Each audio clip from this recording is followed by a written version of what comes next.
I am your host, Michael, and this is my 2 Loonies worth. And this is about the 17th recording, it seems, today. Let me tell you a little story about this channel, okay? I started this channel about 3 or 4 years ago. It was maybe longer than that, with my buddy Hugh, who was originally called My Daily Rants. Eventually became my 2 Loonies worth for one reason. The gentleman in question seemed like a decent enough guy, but I guess I got a little bit too philosophical in terms of religion and stuff of that nature, and unfortunately I learned the hard way, unfortunately, I think, that some things are sacred cows to people, and religion is one of them. Now this gentleman here was kind of floating out of, I'm going to put my volume low, this is probably a little loud there. It's kind of been dealing with the idea of non-belief to some degree. Some of his values had changed. Unfortunately, not all of them did.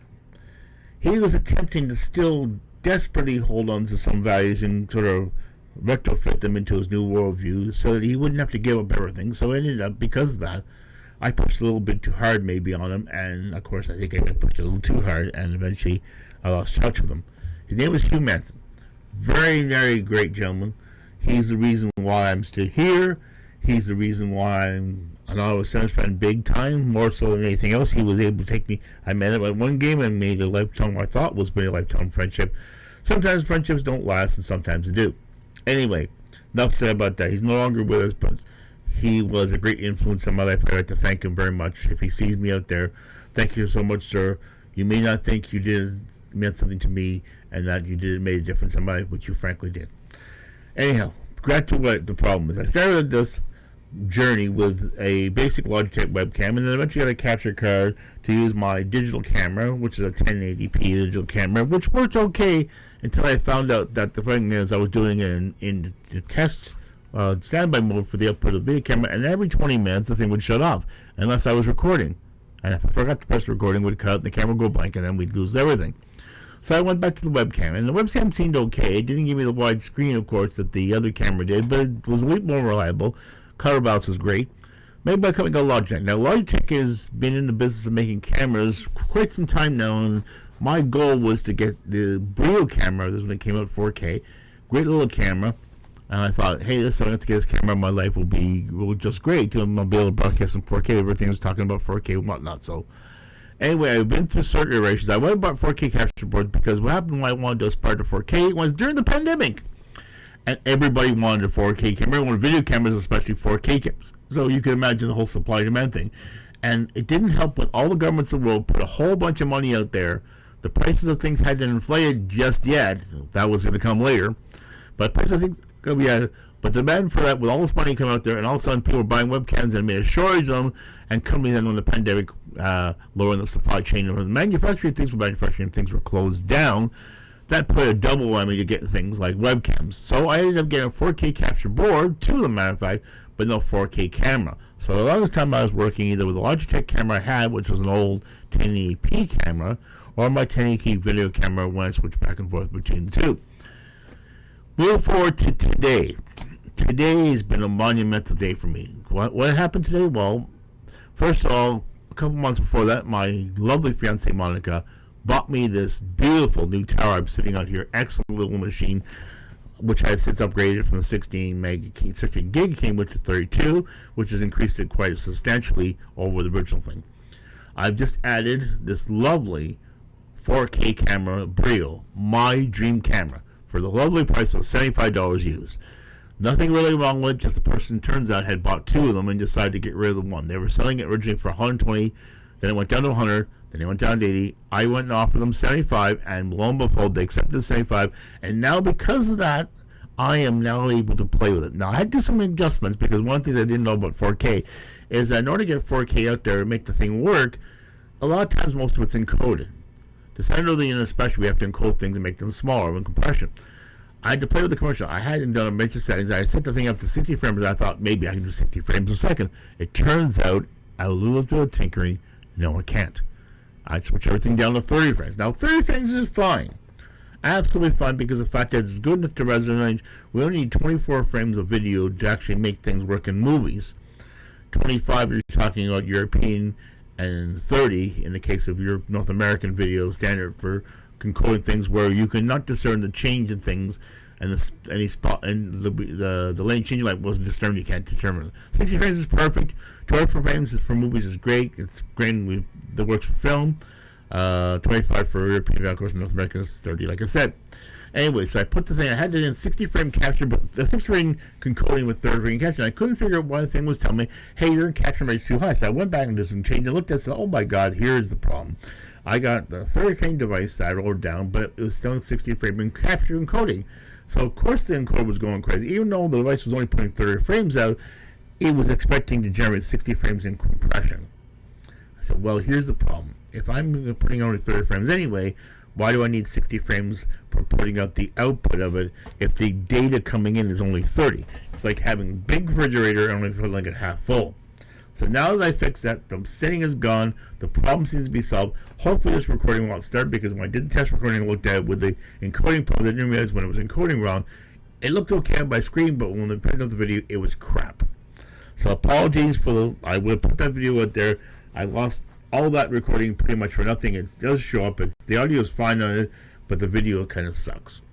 So having said that, now that I fixed it, I'm going to test this recording now. So I'm going to get back to you, and I'm going to put this as part 1 of the recording. I'm going to put part 1, part 1, and so just stay tuned. I'll be right back out to test this recording. We'll start part 2, and we'll go on to what I'm willing was the video's original premise and story for today. So once again, that gets working. Hopefully this will be okay. When we go back, we will start with the proper podcast, and we'll get down to business, okay? Back in a moment. Hey, guess what? I just realized something. I wasn't watching the thing on here. I thought I was recording a video. Guess what? I wasn't recording anything. I was just watching. Or maybe I was recording a video and accidentally hit the stop button. I might have been saying hit the button and eject it. Anyway, now that we got back, welcome to my channel. This is Mike the Loonies Worth. We did a couple test recordings. One test recording and one session I wasn't even recording. I thought I was recording, but not recording at all. Talking about what's going on in the world with things that I've been observing mostly. One of the things, of course, is politics, and the fact that we've got, like I said, in Canada, we got a liberal government backed by the NDP, and a Democratic Party because it's what's called a minority government. That's just the thing. And because of that, there's a lot of policies going through that may not need the traditionally liberals would normally go for, but they're modified liberal policies based on the fact that the NDP is using their exertive influence to affect policies that the Liberal Party has in an attempt to maintain what they call a supply agreement. What a supply agreement means? It means that the NDP vows to not bring the government down as long as they get what they want. That's pretty much what it is. Since the Liberals and NDP more or less align on most policies, the Liberals have not had too much of a problem accepting this new quasi-arrangement to keep them in power for as long as they can, because they realize that the NDP is the only party that can literally put them out of power, because no the other parties will support them. They'll go against them. They'll always be in opposition. And maybe on some issues they may support issue by issue, but on the general means of the government, it will not support the government. NDP is the only one that's guaranteed they're going to support the government no matter what, to give them what's called a quasi-majority government, so they can carry on policy until the next election or next writs come. Having said that, like I said, we just had a recent incident when Trudeau, our Prime Minister, was over at the G20 talking to politicians and giving his opinion about things that, quite frankly, I don't think he has the right to give opinions about. But he's the Prime Minister, so he gets to do that. And because of that, one of the problems is that he said a lot of things about policy that people in Europe just don't, and the people in Europe and people in India, where the policy was being held, just are not particularly interested in hearing out of Trudeau's mouth, especially if he talks about things like democracy and Ukraine and a lot of things going on in the world. There are a lot of more important issues, pressing issues in Europe and Asia and India that are more important to them than a lot of the issues that Trudeau, including things like climate change. Climate change is the least important issue to most people. Most people are interested in housing and the economy, the environment is definitely not one of the things. It's the big priority for them, as much as Trudeau would like it to be the priority of these people. It's just definitely not. And because of it, the Indian Prime Minister called him out. Not just because of the fact that he's just talking about things we're not interested in. This is supposed to be a summit about things that we have in common, not things to find differences and division and to push certain agendas. It's all about that. But the thing is, calling us out on saying that we're looking for the principles of democracy, given what happened just last year or so in the Freedom Convoy, where democratic rights were suddenly crushed quite a bit in this country, are still being crushed to this day. The Indian Prime Minister said, you don't have the right to tell us what to do about democracy. You're not really the advocate of it, because, quite frankly, your record on democracy, quite frankly, is abhorrent. And we have our own credibility in terms of telling us what to do as far as actually any sort of democracy in the world at all, period, full stop.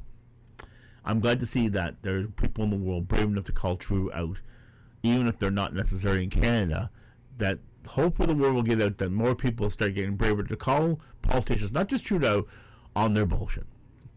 So that's what's happening in the world as far as that's concerned. We're still coming out of the COVID period. We're also talking about maybe another wave of COVID again.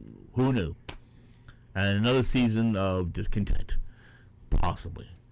People need to stand up to the tyranny of government when government are overreaching their power and attempting to do what I call be the nanny state. And the nanny state is what we've got right now pretty much in Canada. We got a nanny state where the government thinks it has the power to tell us to do because it believes we are not smart enough to be good citizens and be prudent. If you're sick, stay home. Well, the government doesn't think you have the sense to do that, so they have to tell you that. They have to tell you how to stay home and what to do and when to go and where. Meanwhile, they are not doing these things themselves. Many of them have been caught during the pandemic doing the very things they kept telling us not to do. Ain't that ironic, don't you think? So, that's part of what I was going to talk about. The other part I was talking about, and this is about the fourth or fifth time I repeat this, even though you might not be aware of it, about things like recycling and the fact of why we got here. And one of the biggest culprits to what recycling has become a result of is the electronics and consumer appliance industry. An industry that used to be North American. We used to build things here. In the 40s, 50s, and 60s, we used to build a lot of things here, from vacuum booths, transistors, wooden boxes, metal, and such. These things were built here by North American workers, built with North American trends. They didn't have to be transported long distances. And because of that, and because the cost of labor in Canada compared to North America compared to the Asian market, even before we started making things there, they were vastly more expensive. So what happened is one of the things we had to focus on was quality, repairability over price. That was the only value proposition, and the fact there was new technology. So, of course, obviously, as it became more and more people adopting it, as it became more and more prevalent in society, it became more and more acceptable and more visible in society. And because of that, more people having it, it became more and more desirable. And, of course, the era and transition from the vacuum tube to the transistor, which the Japanese exploited greatly when the first transistor radios came out, the transistor to the integrated circuit, where the Japanese even went further with it. And of course, now we got computers and microprocessors and all these things, and the advent, coupled with the advent of using plastics instead of wood and metal for products, lightning things that went from vacuum tube TV sets to LCDs and all these other things.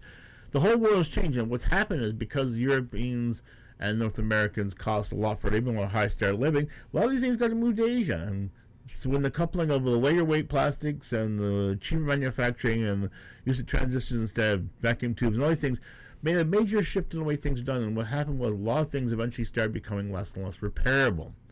Why? Because if you made it less repairable, it had to be more replaceable. But the side effect of that is we'd end up creating a lot more waste in the society as less and less of the things in society become fixable. And then we don't have a backdoor of how to get rid of it or to recycle them. So the problem was literally created by our need and excessive want to get new things all the time, coupled with disposability, coupled with cost, coupled with companies' inability to make things that last a long period of time, coupled with the ability of making them non-repairable, making parts for these things undesirably hard to get, making the technology of people repairing them unavailable, parts unavailable, schematics unavailable, the ability to repair things unavailable, so much so. And the premise with that was for security, especially in the technology of computers and cell phones. And the security has been the argument they've been using for why you shouldn't repair things. And of course, in the course of batteries exploding, safety. If we make it closed up, it's going to be safer. And if somebody tries to fix it, they're going to end up breaking something and cause a safety hazard. So we might as well make it so that you can't fix it yourself. It's safer just to buy a new one. But even if you do that, even if you accept those arguments and say that nothing should be repaired, it should never be used again, we still have to consider the object of recycling things. recycling and reusing materials. Because I bet you we're going to run these materials for one thing, and I bet you we're going to put a lot of garbage. And this is something that I don't think most people have ever factored in at all. But these are topics for another discussion. I think these are things that are actually Shep dedicated videos for. I hope to maybe start doing more short form videos and some more long for a decade to single topic videos. What do you think? Let me know in the comments, or just contact me at info@intimemedia.ca and let me know what you think. Do you like the new cameras format? Do you like the setup? Does it look great now? I updated the video a little bit, so we're putting up 4K video as opposed to regular 1080p. So we're gonna see whether that makes a big difference in people's lives and that. So anyway, I'm Mike. This is my 2 Loonies with the channel. This is the final broadcast recording of this for this thing. I'm hopefully going to post it this weekend for all you people to see, and I'm hoping to be more often on here and maybe get some engagement from some of the people in the audience. Like, comment, and subscribe. If you like me, tell your friends about me. If you don't, tell me.